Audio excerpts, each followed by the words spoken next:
What is going on, everybody? My name is Ciara Lawler. Welcome to another week of Movie Mondays. This is the Heroes for Hire podcast. We are back again talking all the week's movie news, entertainment news, and just generally having a bit of a chit-chat about everything to do with film. As always, I am joined by my partner in crime, Mr. Shaun. Me and Shaun, how is it going? Excellent, Conor. Cool as a cucumber today. That's true. He's saying this because I am a bit stressed. I'm after coming straight from work, and I was like, oh no, I'm panicked. Shaun, I won't make the exact recording time we've chosen. And I was like, it's fine. We do this online now. It's weird. But I thought we only had the studio for an hour. Oh, and it's paid in advance. So, as I said, this is Movie Mondays. We didn't do a Movie Mondays episode last week. Well, we did a very special Lazarus Pit show that meant that there was 2 whole weeks of news, My all gosh. clogged up into one. Oh, this explains the stress levels. It's easy for people who don't put the show together to not be stressed. Yeah, look, I'll be honest. Movie Monday is the easiest part of my week, Conor. Yeah, you like movies, you like doing nothing. Put them together. He's not wrong. But look, it's a format that works. You spent the week gathering all of the movie news. And I, much like every other show on this podcast, have done the bare minimum, if not less. But that's okay, because, Shaun, we're starting with this week with a studio that have not done the bare minimum. Now, segues are getting... Apparently they're strong during stress days. If you call attention to the segue, it doesn't work. It stops the flow entirely. Every time I'm going to call it. So, a few weeks ago, well, not a few weeks ago, about a week and a half ago, a little trailer dropped from a small studio known as Marvel Studios, and Yes. we're not going to finish on this trailer because it's not that big, but it is an interesting trailer to watch because Marvel put out, it's a little bit of a teaser trailer and also kind of like a thank you to phase 1 to 3, and then showing us what's coming up in phase 4. And the main thing that stood out to me was we've seen some Black Widow, we've seen some Shang-Chi, but this was our first official footage of The Eternals, Shaun, a movie not a lot of people know about. And so I thought it'd be interesting if I took this opportunity to maybe ask just once, Shaun, Guys. just who exactly are the Eternals? Fuck, it's been months since he's asked. Okay. And what are the Eternals? Oh, no, okay. Yeah, that's the phrase. So, the Eternals, for those of you that don't know, they're, the Celestials experimented on early humans. Those Still lost me. You're going to have to go I've deeper. said 8 words. So, they branched off into Celestials, regular humans, and Deviants. Deviants are people like Thanos. They're bad and fucked up. Celestials are basically gods. They've been around all of human history and they've been incorporated into myths and legends. They're also a cast of very attractive people to cast in a movie. Oh, just the most attractive humans. They're gods. They're gods, so they have to be like, which is basically what celebrities are, let's be honest. Not to us, but to like people. No. So it's, we don't see a whole lot. It's really like just some teaser footage to show like, hey, here's this cast of people, they're in a movie coming up. I like the look of it. We do just see them all standing around in regular clothes. That is something I was going to ask you about. What is the, like, if they're gods, is the idea that they've come back, is it going to be like a Thor version where he's out of sorts and he comes to Earth and they're all going to be on Earth just in normal clothes? See, they're not really a fish out of water type thing because they've just integrated within every human society that's ever happened. And the myths have a life of their own after those Eternals move on, if that makes sense. So like they could quite comfortably be living in like, 2023 or whenever the MCU is at this point. I think what they might have done is they might be doing like a press conference because, and here's the thing, you can see a camera, Right. You can see a camera in a reflection and it's pretty obvious. So now look, probably Marvel just forgot to edit it out. But what if... No, but they don't normally do something not to properly either send you the wrong direction or send you in the right direction. It's kind of up in the air. Yeah, there's no real accidents. No. like, I think what might have happened is, like, after the snap, all these Eternals reveal themselves and be like, look, we're here to help, we've been doing our best, we feel it'd be best if we had a public face, or something like that. Maybe. And then, of all the public faces, put forward Richard Madden. Call it a day. Absolutely. We didn't see any of Kit Harington in the trailer, and I'm really excited for the Black Knight. I think it's going to be class. But would he be seen as maybe... I don't know. Will he be kind of seen as he's off in the corner, we don't see much of him, and then the big battle at the end happens, and then the Black Knight comes in and fucks some shit up? Maybe it's that, yeah, and maybe it's like he's the conduit by which we see, like, oh, here's how they acted in the past, like in medieval times, because he has this whole connection to his ancestors and all this shit. This movie, by the way, not only is being directed by Chloe Zhao, who... a very talented lady, but Oscar winner for being talented. Current Oscar winner, which I think would make her all right. I think that's a pretty decent one. Pretty good to direct a Marvel movie. Yeah. I don't have one, and I'm pretty decent, so I think she's maybe a step above. But she's directing it, and this movie is apparently meant to span 700 years. So the movie is going to span 700 years and is directed by Chloe. So what that means is apparently they went to Marvel Studios and Kevin Feige and pitched this idea. Like, she went there with this idea that I want to do the Eternals. This is before the Oscar win. She's like, I want to do the Eternals and I want to do it over 700 years. Which, if you're Kevin Feige, you don't do that unless it's the greatest pitch of all time, because doing any movie over 700 years, you run the risk of losing people and being like, this is a bit fucking shit, it's all over the place. Yes, and this is another thing that, like, it's an added level of risk for an already, like, quote-unquote risky project, because we've said it, that Eternals could be like the Guardians of the Galaxy, where you take all these characters who aren't really known in, like, the public eye, in, like, general public knowledge, and you propel them to be, like, the biggest characters in the franchise. But now they're doing it, and now you also have to sell an audience on, oh yeah, it's like 7 centuries of story condensed into 2.5 hours. I love it. I love that idea. But it is a hard fucking sell. That meant that to sell Kevin Feige on that, you have got to be... She must have known every single point of that plot, from start to finish, all the things in between, because if there was one plot hole, he'd be like, no, this is too risky, we can't do this. But she must have had walked into the room thinking, I've got this fucking nailed the absolute pitch out of it, and then think, well, now we're doing an Eternals movie out of all the movies Marvel could do. And I saw a report before we started recording that Eternals 2 is in the works. So they are confident in this, man. Especially because of the cast. Like, they're paying out big bucks for Angelina Jolie, Richard Madden, Kit Harington, Salma Hayek. Yeah, exactly. Like, this is a serious cast. And Barry Keoghan. And Barry Keoghan, big shout to Bar. Right? But we think he's going to be the big bad, don't we? Druig, yeah, kind of like a bit worse than Loki. That he's like a shithouse. Like a shithouse, yeah, like self-interested shithouse. That's Barry Keoghan. Okay, the man. And well, also I'm sure in he's the film. No, he's Irish. We have to back him up. But yeah, I just think this could be really good. Also, we have been calling Angelina Jolie as part of the team. We've been absolutely naming her wrong. She's actually going to be playing Tina. So she... Not Cersei, as we thought. No, we thought for the last months and months, and I think we even discussed this on the show, but like, we just assumed that she was going to be Cersei because you cast Angelina Jolie, but she's going to be Tina, who's a fierce warrior within the team, rather than... and I think... And Richard Madden is the leader, which I think is a good spot for him. Yeah, he's Icarus. Yeah, Icarus. And so he's kind of the leader of the team. You also see Lauren Ridloff's character... Macquarie, is that how you pronounce it? Macquarie, I always pronounce, but I've only ever seen it written down. Macquarie. She has the gift of super speed. She's like a speedster kind of character.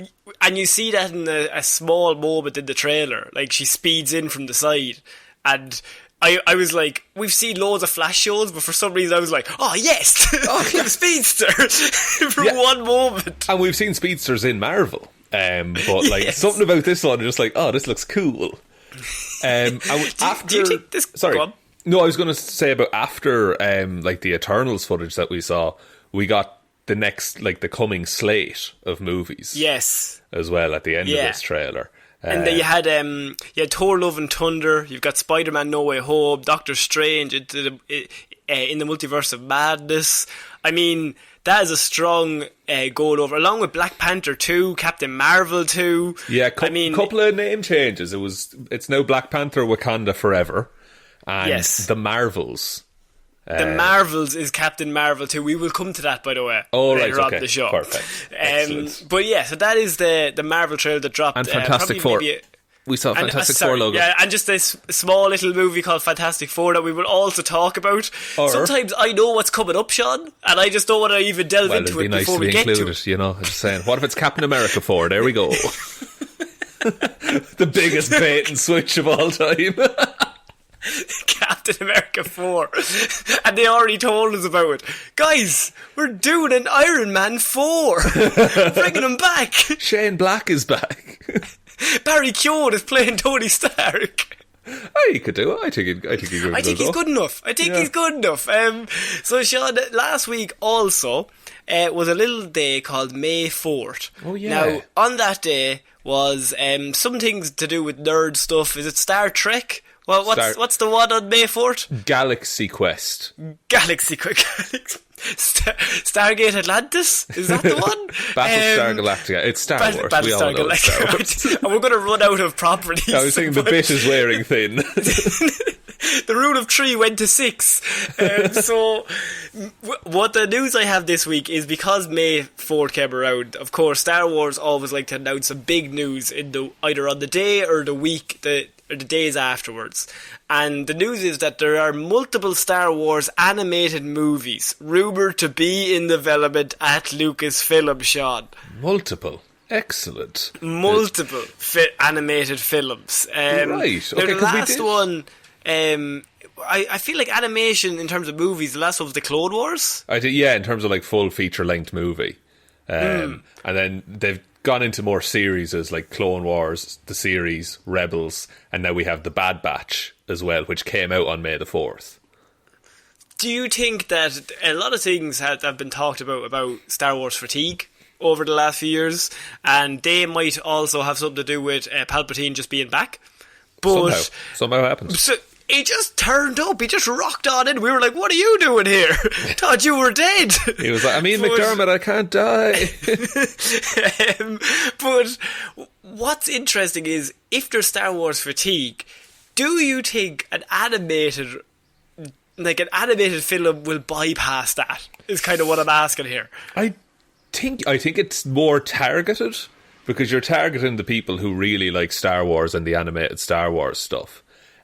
Especially now that they have the avenue of Disney Plus, where they can just like, it's there, and if you want to watch it, it can. You can. I don't know if they'll all go to cinemas, is the thing. But imagine they did. Imagine even one of them did, because the Clone Wars, I think, went to cinema and it made like $70 million or something in like 2008, something like that. Yeah, that was really weird though, because you had Star Wars, the Clone Wars, and then you had Star Wars Clone Wars, which was the TV show. Yeah, and weird. They were airing like at the same time, and I remember thinking, I was like peak Star Wars fan at that point, and I was like, can I just watch the show and it's the same as the movie but cut up into 22-minute segments? Like, it was a bit of a weird launch that it had. I don't know if it has the legs to have a full cinema release for an animated Star Wars movie. I'd love to be proved wrong, but like at the minute I think they're doing really well with their shorter episodic series. Yeah, but Lucasfilm have a way of seeing what they're doing well and then going the opposite direction to what they were doing. Or they lean too heavily into it all. They're going to do a 22-minute movie. But like, do you remember when we had we had Solo, a Star Wars story, and there was about 6 other projects announced. Like the Boba Fett film, another Solo story, the Obi-Wan Kenobi movie, and they just dropped them all without like pause. They're just like, no, we're done. We're just going to focus on one project at a time now. They made that announcement, and it feels like they're kind of slipping back into, oh well, Marvel's putting out 4 movies a year, so. And I suppose they're all under the same umbrella. So the guys at Disney are kind of like, Marvel are putting out 4 movies a year, and you're our other's biggest money bags property, and we kind of need you to start picking it up, lads. Yeah, it's kind of similar in a way to what happened like in the 80s and 90s, where you had all these weird Star Wars projects that just kept cropping up, like the Holiday Special and the R2-D2 and C-3PO cartoon that was running around. Like, they're going into every avenue and they're seeing if it sticks. I feel like it's an element of that as well. It's a massive risk, though, like, to put out an animated film in Star Wars. I would actually, you know what? I think it'd be cool. I think they should try one and see how much money it makes. And look, if it's bad, just put the rest of them on Disney Plus. Who gives a shit? Yeah. But go for one cool one, and you can go as mad as fucking possible. Like, you're always talking about, is it Revan? Darth Revan. Yeah, I was just going to say. Do a Darth Revan film in animated form and go batshit insane. Go full into it. Yeah, because with Revan as well, because his whole thing is that he was a fallen Jedi, basically. So you could do 3 animated films about Revan. One, his rise as being the best Jedi. Then his fall happens at the end. Then the next film, it's him as the best Sith. And then the third film is all about his redemption. Yeah. Because he went from good to bad back to good. Yeah, and I think that's it. I'll be honest, they all blur together a little bit. He just so many turns. It's three-faced Revan, we call him. He's constantly like, yeah, I'm gonna, he constantly pulls out the chair for you, and then just before you sit down, he pulls the chair out from underneath like you. Fucking Charlie Brown in the footballs, yeah. Now, Revan, don't do it again, right? I've tried to kick this ball serious. 4 times. Oh, for fuck's sake, Revan! You're a dickhead. Joke's on me, to be fair. I trusted you again. I will admit, that was on me. I just think, where do you go? Like, do you do it off familiar characters, or do you do it off people? Do you use the animated films to try out films, Star Wars movies, about characters we haven't yet met, rather than doing animated films about Obi-Wan, is what I'm asking. Yeah, and I think do it for characters we've never met. The reason we have Ahsoka Tano, who's one of the most popular Star Wars characters, is because of an animated Star Wars film. Like, she was introduced in the Clone Wars. Yeah. So, I mean, DC do that all the time. Like, the DC animated movie branch, like, they constantly, in terms of Justice League or with Batman, they just throw shit at the wall. Yeah. And look, if one of the movies is bad, it's grand. It's gone straight to DVD. But if it's good, people are like, oh, fuck, this is a character people like. Let's put him live action. Exactly, like, yeah. And, like, even if there's a couple of bad films, if you get one Mask of the Phantasm out of it, like... Or Under the Red Hood. Like, Under the Red Hood is there, and since that movie came out, everyone is just like, put out a Jason Todd Under the Red Hood film in live action, for God's sake. Yeah, so I think there's definitely a space for... I don't think it would do as well as a live action Star Wars movie. But no. But then again, I'm basing this off of, like, the Clone Wars and how animation was treated back then. Now we've had, like, you know, Spider-Verse and all of the other amazing, like, superhero-related animated movies that have come out. And, like, you can do different things now.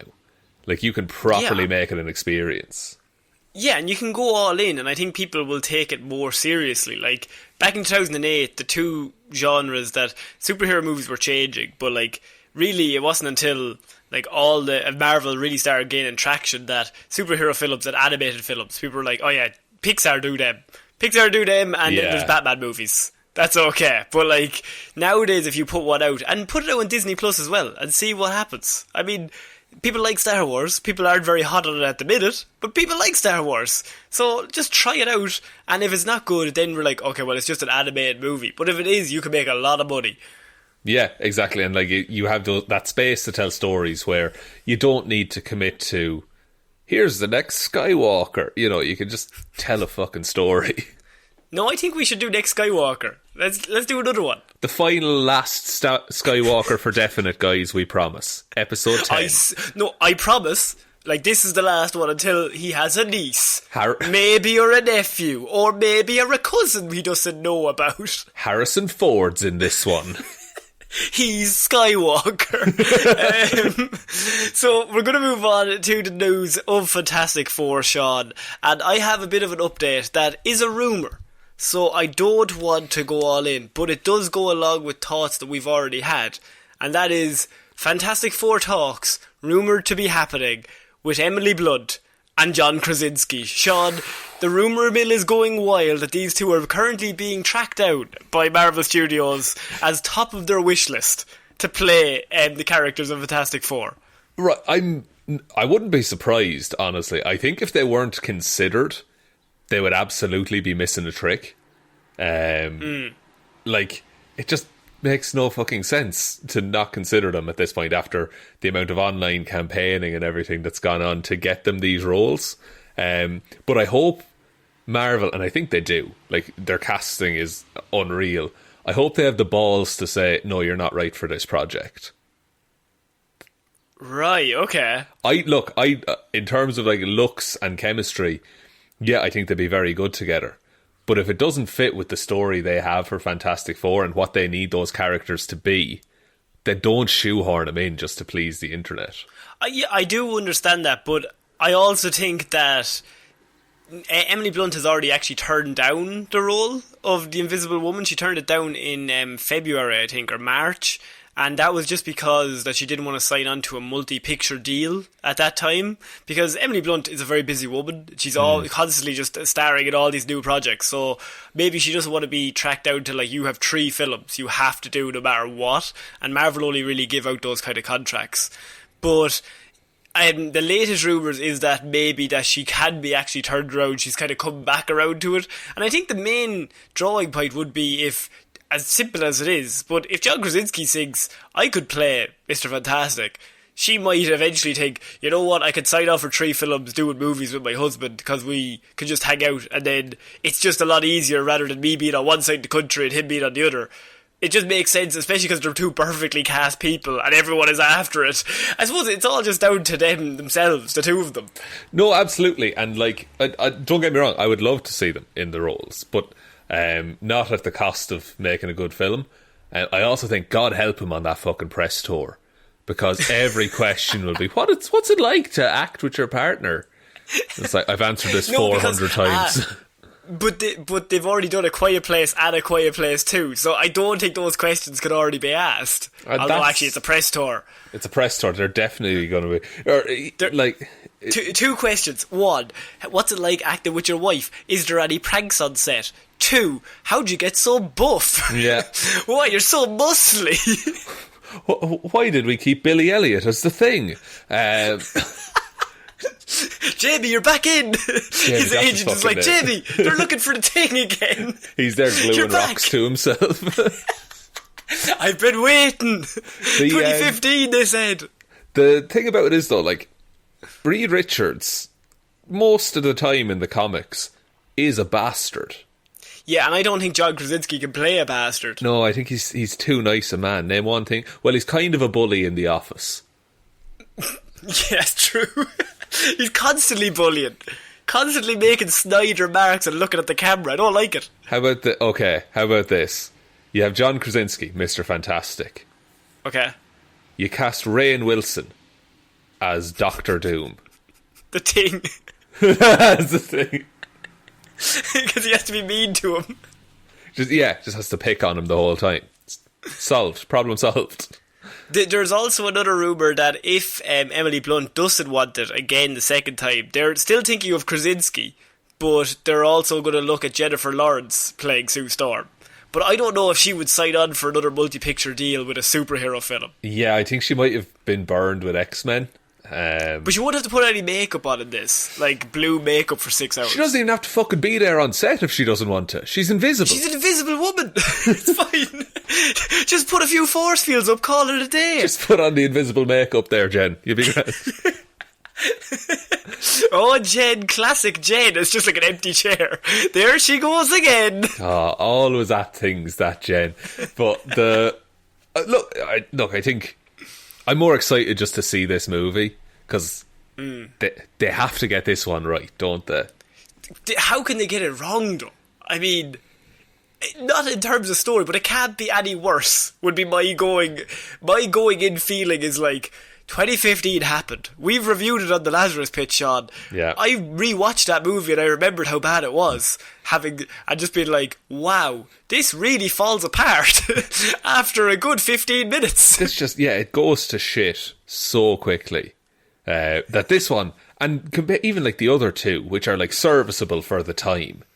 Second one, not so much. First one, maybe, I suppose. But like, I just feel, you know everything not to do going into this one. You have the most money you've ever had to cast someone in this project. So just you've unlimited money. You got Disney bucks. So just do it right this time, please. But I think they will. Like, it's in the MCU now. So, and the worst it's going to be is Thor: The Dark World, which is still better than 2015 Fantastic Four, I would say. I think so. Thor: The Dark World, I haven't rewatched that in a while. I'm like, don't. Is it really that bad? Don't. Okay, we're going to move on to something actually that involves those two actors again, Shaun, because a little trailer dropped during this week, and that was for A Quiet Place Part 2, a film that was meant to come out last year and has been pushed back to this year. But so what they do is now they have to put out a new trailer because they have to remind everyone that this film is still coming out. And so A Quiet Place 2 trailer, the final trailer has come out before it debuts this month in cinemas. Shaun, you've watched it. What did you think of this trailer? When you told me that we were going to be talking about this trailer and I needed to watch it, my initial reaction was, I feel like I've already seen so much of this movie. Like, I can't see that scene of them panicking in traffic again. Okay. But watching it, it's a really nice take on it. Because it's literally John Krasinski, his first experience of something weird going on. He's in the store, just something on the news. Classic trope. And then it's a montage of a series of shots setting up the conflict of the film. Did you just describe every trailer? I just described the trailer, guys, so buckle in for some analysis. Eventually he's going to have to actually talk about the trailer, not just trailers as a whole. No, but that's the thing, is that this trailer, it does a really good job being a trailer, because I still don't know the ins and outs of the plot. They haven't Amazing Spider-Man this, where I know roughly that, look, obviously at the end of the last film some things went down, they had to leave the farm. They're looking for somewhere to stay. Emily Blunt in this looks fucking just like she has a singular goal, which is, I need to get somewhere safe so I can fucking rest, because I have had a mental last few hours. Because I've had a bad day, lads. A fucking bad day. And like, so they go and they find Gary Oldman. They're looking for shelter there. I think it's this is what I want to say. Do you say Gary Oldman? It's Cillian Murphy. Gary Oldman. I was like, did this movie get Gary Oldman in as well? What a cast! What am I thinking of? What's Gary Oldman in that's a post-apocalypse? Batman Begins is Gary Oldman and Cillian Murphy. Is that the link? Gary Oldman, is he in Planet of the Apes? He is. He's in Dawn of the Planet of the Apes. He plays a very similar character to what Cillian Murphy is playing. Come with me, you'll be safe. Oh no, now I'm dead. Oh no. But yeah, I think this movie is going to be told partly in the past and partly in the present. You think? I think we're going to have a fair few flashbacks to John Krasinski getting everyone out. Things that he teaches them in the past will solve problems in the future. Yeah, I think that's a really good shout. Because the whole thing is going to be like, your dad's not really gone, he's always with us, that kind of deal. Yeah, some bullshit like that. Just get to the monsters. Yeah. John, yeah. Cool. Don't make noise. We get it, right? Jesus. No, I think John Krasinski, although he wrote the film, the first one, he directed it, I think they always had to have him in this film. So that is a good shout that you have some flashbacks. He teaches them some things, and then it's them surviving in the future, which I think is very interesting. But this movie does break our one rule, and we've talked about it before with this film, that it gives us an origin for the big monster if we know what happened. And I don't like that at all. I love when the monster is just a monster and we just be like, jeez, that's a monster. That's probably the bad guy. It's killing a bunch of people. Alien style to Prometheus. Not a big fan of that either. Yeah, it's like trying to explain the Cloverfield monster. That'd be a fucking stupid idea. Ridiculous. But yeah, look, I wonder how in-depth the origin is going to go. Like, this film surely won't go as far as Emily Deschanel, Blunt. Fuck me, I can't think today. Emily Deschanel, Bones. Is Bones in this? Bones and Gary Oldman, double team. They had to have been in something together. We'll figure that out later. But yeah, Emily Blunt and the alien, they're not going to have like a conversation about each other's goals, are they? That's the last scene. It's just them sitting down on Letterman. Now, right, the two the Letterman's in the middle. He's doing a Netflix special. He's trying to get those ratings. So he's just like, now, Emily Blunt, you've had some problems with the big monster over here. No, Johnny's been fine. He's been lovely to act with. I think that this movie could be really, really good, which would be so impressive for a film that really didn't not deserve a sequel, didn't need a sequel. Yeah, it didn't warrant a sequel. A one and done was perfect for that first film. It's amazing. If you haven't seen A Quiet Place, go watch it. I'm not a fan of horror films in general, but it's just tension at all time. You're just on the edge of your seat. Like, the first 25 minutes there's no sound, and then a waterfall starts, and I remember being in the cinema like freaking out. Like, that was the first time I'd heard noise in like half an hour, and I was like, what is this? This is so loud. Get this noise away. So yeah, like, I am still excited for this film. It's coming out in theatres only.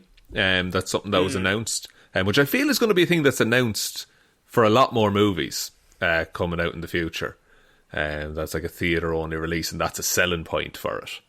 Coming out at the end of the month. Will I go see it?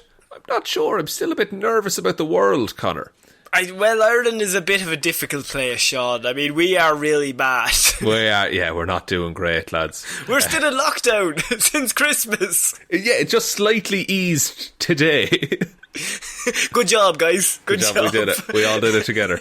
No, but look, I think this, if it's even like 3/4 as good as the first one, it'll be a solid movie. First one on a budget of $17 million made $350 million. Fuck. And so guaranteed they were going to do a sequel. The minute it made more than like $20 million, they were like, yeah, sequel. Yeah, this is profitable. Yeah. Look, we'll wait and see. I hope it's good. There was a lot of like early reviews and they said it was quite good. Okay, well that's a good start. Normally, sometimes the reviews are like, it's okay. That normally means it's quite bad. So if they say it's good, it could be fine. Okay, Shaun, we're going to move on to our next piece of news. This involves Superman.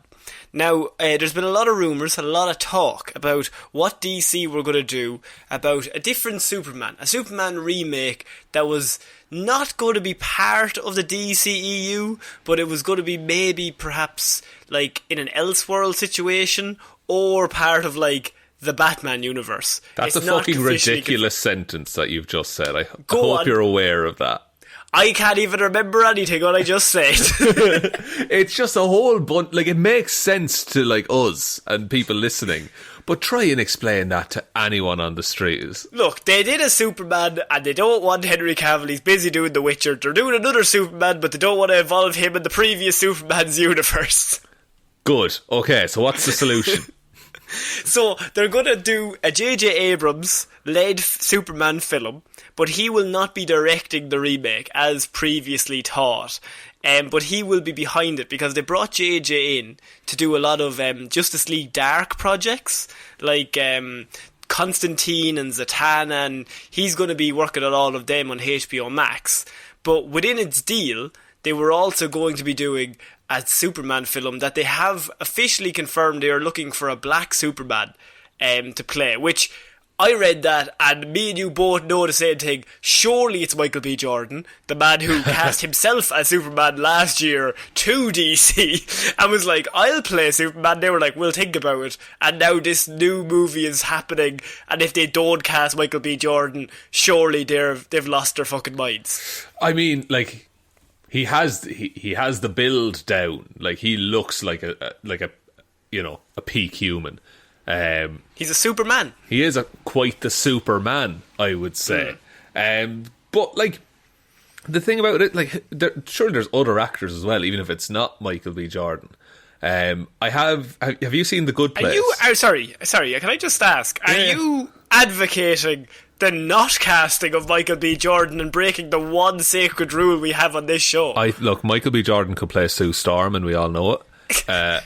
But I just want. And he fucking would kill it. He'd do fucking great. He'd never play Johnny Storm, though. He's too good for that. Too good for. Oh no! Oh heavens! He was good. The movie was shit. But look, no, honestly, Michael B. Jordan would be an amazing shout. I did see one that I really liked. It was. Have you watched The Good Place on Netflix? I have, yeah. It's the guy who plays Chidi in that. Oh yes. He would be I know for a fact he'd be a really good Clarke Kent, because he's just this like timid dude in that show, and I'd love to see him, like, you know, do the full Superman transformation thing. And do you think that perhaps them doing this, as much as it pains me to say, I think this could be like a massive deal. I think it would be so cool, like, if you had this Superman and Robert Pattinson's Batman, same universe. Like, that would be so cool, and you could just start again with like a younger heroes rather than. And like, Henry Cavill gets a lot of shit, but I think he looks like Superman. I mean, if you were going to cast Superman, cast. Yeah, if you were going to cast every human being on Earth to play Superman, you just pick Henry Cavill. Just like, yeah, you play him. But I think he was done a bit dirty by the writing and the directing and making him sad Superman. And so you have a whole new chance to do this right. Do you think J.J. Abrams, maybe not directing, but being involved in the process, is the right man to get this going in the right direction? I don't know, because I'm not the biggest J.J. Abrams fan. But J.J. Abrams, I do realise that, like, his name carries a lot of weight, and it can get doors opened and it can get things pushed through. Like, if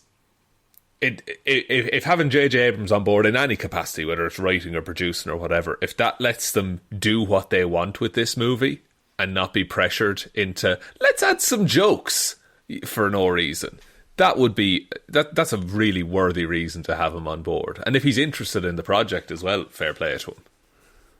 I just think this could be such a fascinating project to bring in.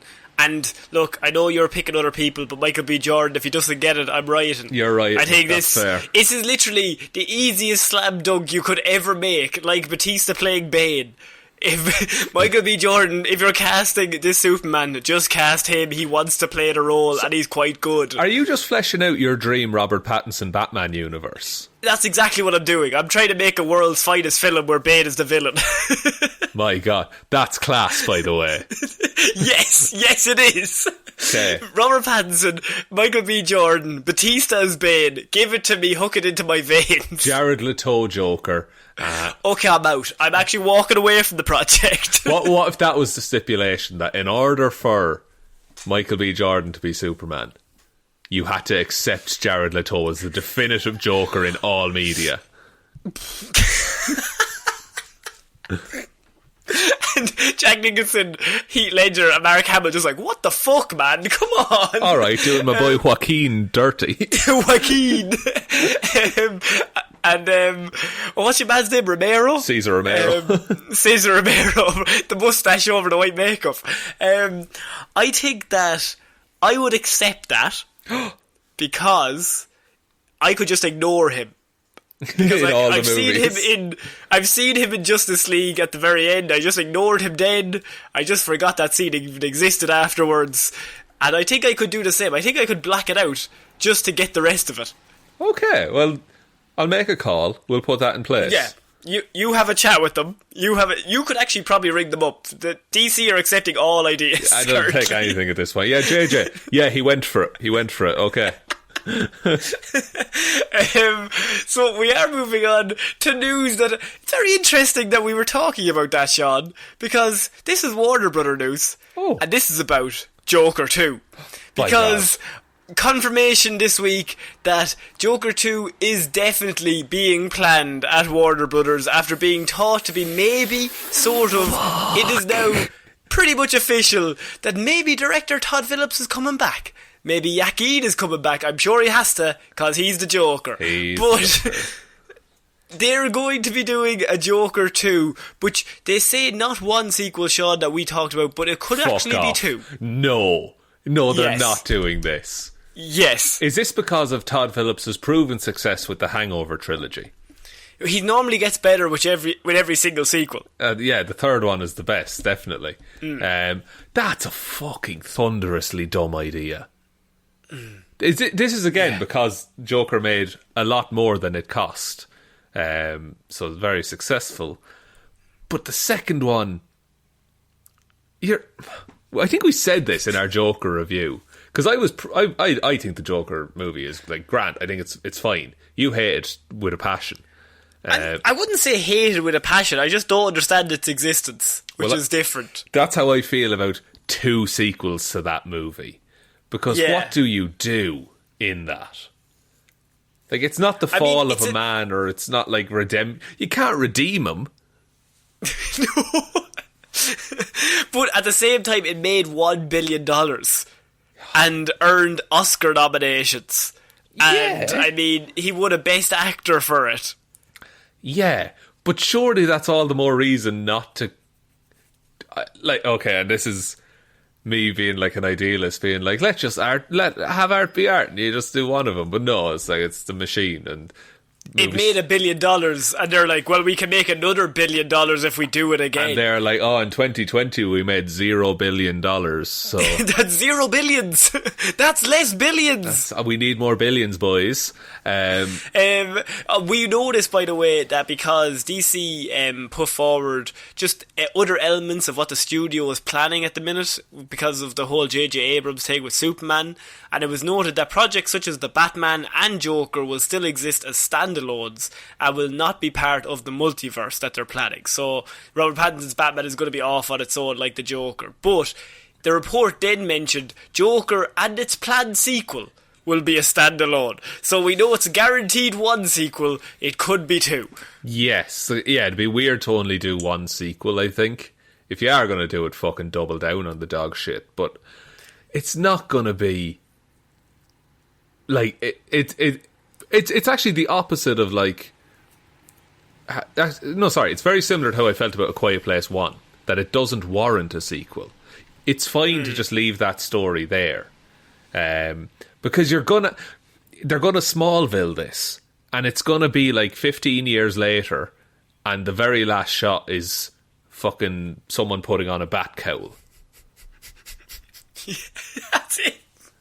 Because we know his parents died. We've seen it. We saw it. I was never as happy in a cinema as when I saw those fucking pearls hit the ground, and I just because I was wondering. I was literally sitting there going, I want to see, where's Martha and why is she not dead? I want to see a dead body. Why are the Waynes alive? I'm just looking at him like, just give me Death of Waynes. I love Death Waynes. Love murdering Waynes. I think a sequel for Joker completely makes the first one immediately less cool. Yeah. I mean, I don't even understand the existence of the first one, but if you bring a second one, that to me implies that the first one no longer has that cool factor of like, we don't give a shit, we're just going to do this standalone film that's weird and we don't even care if you like it, it's R-rated, it's fucking edgy, and we're going to give it an ambiguous ending for no reason. Yeah, and then it makes money and they're like, now we're going to make a part of machine. Yeah, we're edgy. Now there's the formula. Here's all the phases of planning we've gone through. Yeah, that's what punk rock's all about, man. Planning. Spreadsheets. So they are going to be doing a Joker 2. Joaquin Phoenix coming back could be great. I think it'll make loads of money. But I don't think I don't even know. I don't think I'm the right person to ask this because I didn't even think the first one warranted to exist. Even though it's a good film. I think Joaquin Phoenix is amazing in the role. Yeah. And I think he's great casting. So I'm sure he probably wants to come back and replay a role that he won an Oscar for. Maybe, but also like maybe he feels done with that character. You know, and look, we don't know the man. We can't speak for him. But I think like it's hard to get like the same performance. It's hard to capture that same magic in the sequel. I think like we had that shock factor of, oh, this is the Joker. This is the canonical origin of every version of the Joker. And you had the massive like PR stunt of like, oh, it's R-rated, it's fucked up, it's ruining everyone's lives, oh man. Yeah. And that like just made them even more money. But you couldn't do that again. You can't have the second one come out like, this is going to ruin society again, even though the first one didn't. But this one for sure. The first one just kind of let you know which of your friends were dickheads. But now this one's going to ruin society. Just to let you know which of your family members are dickheads. It's even deeper, man. Okay, so we're going to move on to our next piece of news, and this is another sequel, Shaun. Nothing but sequels. Our last two stories are actually both sequels, but the first one is about Captain Marvel, and that is the fact that Captain Marvel will be getting a sequel, and we have the synopsis for that sequel, Shaun. Interesting. Now, there was a name change. Can you remember what the name was changed to? The Marvels? Yes, the Marvels. So they changed it to that, and then they've brought out the official synopsis logline, so I'll read that out to you now.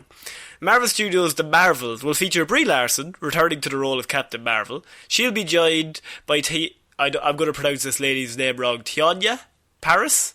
Am I pronouncing that correct? Yeah, who was first introduced as Monica Rambeau in WandaVision, along with Iman Vellani, who will appear as Miss Marvel in the upcoming Disney Plus series of the same name. So you're going to have all three of them directed by Nia DaCosta. And so all three of them will be in the one film. Shaun, how powerful is that team, and what villain can even face that? I'm really not sure. Like, that has to be... it's really weird, because without knowing the extent of like how powerful they're making Ms. Marvel in this... but even with just Photon and Captain Marvel, that's an overpowered team. Like, those two can do pretty much whatever they want. So I don't know. Do you set it on Earth, or do you go space? I think Monica Rambeau is set on Earth, really. Like, yeah. I feel like, and I think Miss Marvel is also set on Earth. So wait a minute. I think. Go on. Secret Invasion. You think they're doing full Secret Invasion? Not full, but I think it's gonna. There's gonna be Skrulls, like that weird splinter cell of Skrulls that invade Earth in the Secret Invasion series. I think they're going to be fighting a branch of them, maybe in Captain Marvel or in the Marvels. Okay. So it's like it's the best of both worlds. It's space and Earth. Right, okay, because the first thing I thought of when I read that was like, those three are too powerful. There's like, Thanos would not stand a chance against those three. So I'm interested to see who would. But if the Skrulls are there, they could fuck with their minds, I suppose. Yeah, and maybe it comes down to it's not a power thing. It's a it's like an endurance kind of thing. It's like you just have to be willing to put up the fight. And I think like the point the first one with Carol Danvers was she's learning to use her powers. Yeah. And she's learning to get to grips with them. But at this stage we've seen her in Avengers Endgame. Like, she's just as powerful as Thor. Like, she will just fuck anyone up. So if you have Thor but I suppose the Thor film has the same problem. Thor 4, like he's got him and Natalie Portman in it. And you could have Zeus in it now. Yeah. I mean, it could go a whole host of other ways as well. I think it's a case of once you're dealing with gods, it's a power level thing of who do you put them up against. Yes, and I've been doing some Googling here. Apparently, it's a character called Michael Korvac, is apparently the villain, who is born on the moon, of an alternate Earth in the year 2997. What? He's made of cheese. Made of cheese, absolutely. Because he's born on the Earth, or on the moon. Never mind. So he's a cyborg man, and he works with computers and a whole bunch of stuff. Transported through time by the Grandmaster, played by Jeff Goldblum. And they're looking, apparently, for a Timothy Chalamet or Michael B. Jordan type for the role. Sorry, what are the two choices? Timothy Chalamet, soft boy Timothy Chalamet, or Michael B. Jordan. Who is the casting director? Somewhere in that range. I would just like, a human man. Just generally, I'm thinking maybe between the ages of 10 and 80. If he could have, multiple limbs. Ideal. Multiple ears, between the height of 4'11" and 6'9", just around there. That's kind of what we're looking for. It's very specific. There's no other role in Hollywood. The two of them are on the casting list. Like, these are the type of people we need. Yeah, it's like they're nearly different genres of movie at this point. Like, I'm both amazing actors, but there's no way someone's like, it's come down to Timothy or Michael B. Jordan for this role. My if God. we don't know who to cast, it's for the same part. It's for Dune. It's for June. Just to sum up that Michael Korvac character, by the way, I might do a Hero or Zero on him at some point, but his power grid, for those of you that don't listen to Hero or Zero, the Marvel power rating goes from 1 to 7 across a few topics. Intelligence of 7, strength of 7, speed of 7, durability of 7, energy projection of 7, fighting skills of 2. Fuck. Yeah. Okay. He's pretty good. He was nearly able to overwhelm Doctor Strange. Right. Oh, see, Doctor Strange is more magic. Carol Danvers is more just like badass power. Like lasers and cosmic shit. energy, yeah. Yeah, like vague cosmic energy, as opposed to vague magic. They're both vague, but different vague. I think 7's across the board, except for 1, 2. That's pretty good. Yeah, like it's you might need 3 people on that. Because he's stronger than basically everyone we've ever talked about on Hero or Zero then. Pretty much, yeah, except for Squirrel Girl, who is 7's across the board. Yeah, she's the only one who's, like, invincible. She's invincible, she just always wins, that's her thing. Even Spider-Man isn't, like... He's, like, 7, 5, 4, 7... Yeah, he's up there in a lot of them. What's Thanos? What's Thanos? Oh, that's a good... Yeah. We need to establish these frames of reference, I think. It's like, this is how powerful this character is. Let me just scroll through the longest Wikipedia page in the world. Well, I mean, Thanos has been around a while. Thanos is... intelligence of 6, strength of 7, speed of 3, durability of 6, energy projection of 6, and fighting skills of 4. So this that's guy without kill the him. Gauntlet, by the way. Okay, that's it. Yeah, okay, yeah, fair enough. yeah. That's pretty good. That's pretty good. But that'll show you how powerful the other guy is.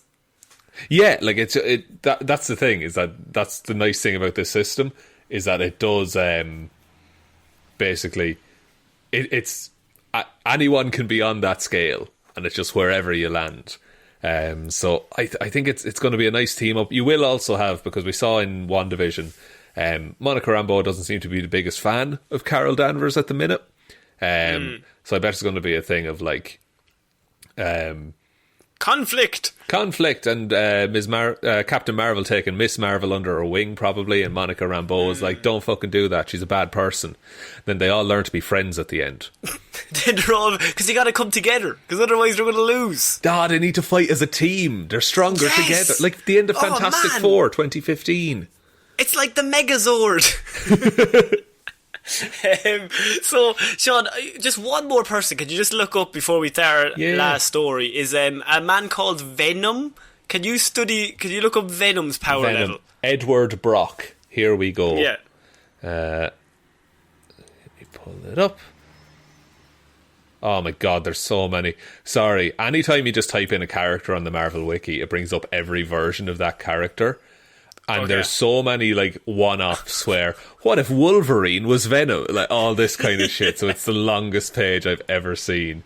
Eddie Brock. Where is he? Probably under E, actually, when you think about it. Yeah, sorry, were you spelling Eddie with a U? It was a silent V at the start. Here we go. Number 3. Yeah, it was Leet speak. So on the 1 to 7 rating system for Venom, here we go. There we go. Intelligence of 3, strength of 4, speed of 2, durability of 6, energy projection of 1, fighting skills of 4. So, actually, it's so funny you mentioned Venom there, Shaun, because our last story is the Venom trailer. What? Venom 2! Oh, God. For those that don't know, Conor watched this trailer before the show, and I got to hear his thoughts live, and my God, I want to hear more, Conor. So, yes, the Venom 2 trailer dropped, and we have the return of Tom Hardy as Mr. Eddie Brock, and Mr. Cletus Cassidy being played by Woody Harrelson, and because this movie is Let There Be Carnage. Now, you told me, Shaun, you love Venom 1, so you've been absolutely dying for this movie to come out, because you love Spider-Man. And I know you love Venom. He's part of that world. So, technically. Shaun, you have watched this trailer, and I've watched it. You've heard my opinion. But Shaun, what were your thoughts on this trailer originally? I think I sighed through a lot of this trailer because it's just tiring. It's like, I know exactly what you're trying to do, but I hate it. My first note is Venom is fucking cooking. And then when the Venom is like, me hungry, me or yummy. He keeps saying yummy. And then I just wrote, this looks fucking awful. Yeah, that scene goes on for too long for a trailer. Way too long. You've got 2 minutes in a trailer. Give me all the good bits. Yeah, give me the nice bit. I don't like this version of Venom, which I think is a lot of my problems with this trailer. It's just that, like, because Venom can be funny, but he's also fucking terrifying at the back of it. But I don't believe and by the way, Andy Serkis is directing this. Good, we like Andy Serkis on the show. He seems a nice man. But it feels like really weakly written. Like they're not committing to any aspect of Venom. They want him to be a little bit of everything, but also family friendly because he's PG-13 in this world. And I don't like family friendly Venom. I mean, I don't like hero Venom. I don't like anti-hero Venom. I like Spider-Man as being the do-gooder, and he's just trying to survive, and he's coming up against this adult who has this fucking monster inside him that wants to fuck him up. Yeah, like, and he does, like, he is kind of a hero now in the comics, but he'll still do bad shit, like, he'll still kill. But the way this trailer is set up, it's isn't it it's an odd couple kind of thing that they're doing, or isn't it funny that Eddie Brock and the Venom symbiote are living together, and then Eddie Brock just goes to see Cletus Cassidy a whole bunch, which I think they changed the wig on him, by the way. Yeah, it's a different wig. Yeah, because it looks better. Woody doesn't fuck around with wigs. He's going good wig or nothing. Wiggy Harrelson, they call him. Wiggy Harrelson. So it basically, they needed to do Carnage for the sequel, so they just put fucking Carnage in. Yeah, and it just like, who else do we have? We only have Carnage, and they're the only two characters people like when they're together. fucking throw him in. We've got him here. And I actually wrote, I am really thankful that the characters are 2 different colours this time. What I will say is, the main thing that stood out to me about watching this trailer is, one, it looked awful at the start. I mean, you have a 2-minute trailer, just show me the good bits, but then that scares me that there's no good bits. Because I will say, trailers come out when films are not fully done, they're still working on the CGI, but I thought the CGI looked fucking hideous in this trailer. It looks really bad, and it looks about on par with the first Venom. That's why I'm thinking it's actually done, because it's about on par with the first one, and it wasn't really good then either. It's just, like, watching all the, like, I don't know, the tentacles coming out of him, I was just, that didn't look real to me. It looked like flubber. I was just kind of watching it like, this is not very good. And then you've got the original Odd Couple with the 2 of them like, don't kill Mrs. Cheng. We're defending Mrs. Cheng. Well, she has no chocolate.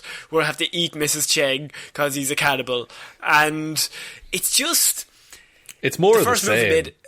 It's the first movie made $900 million. They were always going to do another one. But I'm watching this like, this did not get me more excited. But maybe I'm a hater. Maybe the fans of Venom will actually love this film. But from my point of view, I didn't really find the first one enjoyable. And this one I thought, this is more of the same. So then I felt that I didn't feel like this would be enjoyable either. Yeah, and I feel bad because I really like Tom Hardy. Tom Hardy's great. Tom Hardy's great, and I think he'd be a good Eddie Brock in a better movie. Someone, I read a comment once, I think it was on Instagram or something like that, but this version of Venom would fit really well with the Andrew Garfield Spider-Man. Oh, yes, it would. Yeah, and I wonder, like, was there any kind of, like, there was a script floating around since that time, and they've just transferred it over? I'd say they probably did. Like, elements Sony had of it that anyway, leak. or people. Sony had the leak in like 2015, but they probably had some transfer over because they were going mad into Andrew Garfield before he left. Like, they wanted to do a whole host of spin-offs. Oh, we all saw The Basement in Oscorp. Oh yeah, that's what they were going to introduce everybody with. So, I mean, they've definitely had a script lying around about Venom and Carnage. And so, I think Venom, the first one, just struck me as very 2012. Yeah. And I felt like places had moved on. And then this movie comes out and I'm kind of like, it still strikes me as very 2000 and maybe 10 or 11. Like, it's fine. It's fine, but we have come to know so much better. And it'd be nice to see that with a character like Venom. Yeah. Okay, so Sean, I think that's it for this week's Movie Mondays. What a week. We've gone through a whole host of things. A lot of sequel talk this week. Not necessarily a bad thing. But would you like to take us out? Yes, thank you everyone for listening to this episode of Movie Mondays. We will be back Wednesday with Weird News Wednesday, Friday with Hero or Zero, and then next Monday with another episode of Movie Mondays. Big thanks goes out to everyone who supports us over on Patreon. That's patreon.com/Heroes for Hire podcast. Link to that in the description. And big thanks goes out to all of our lovely patrons over there. Thank you to Waffles Loves You and says protect trans youth. LGBTQIA plus rights are human rights. Ciara Lawler, David Clarke, Ed Ball, Joe, ratemyhemsworth.com, click rate, click Luke, refresh, repeat, never give up, Hickok didn't, Bernie.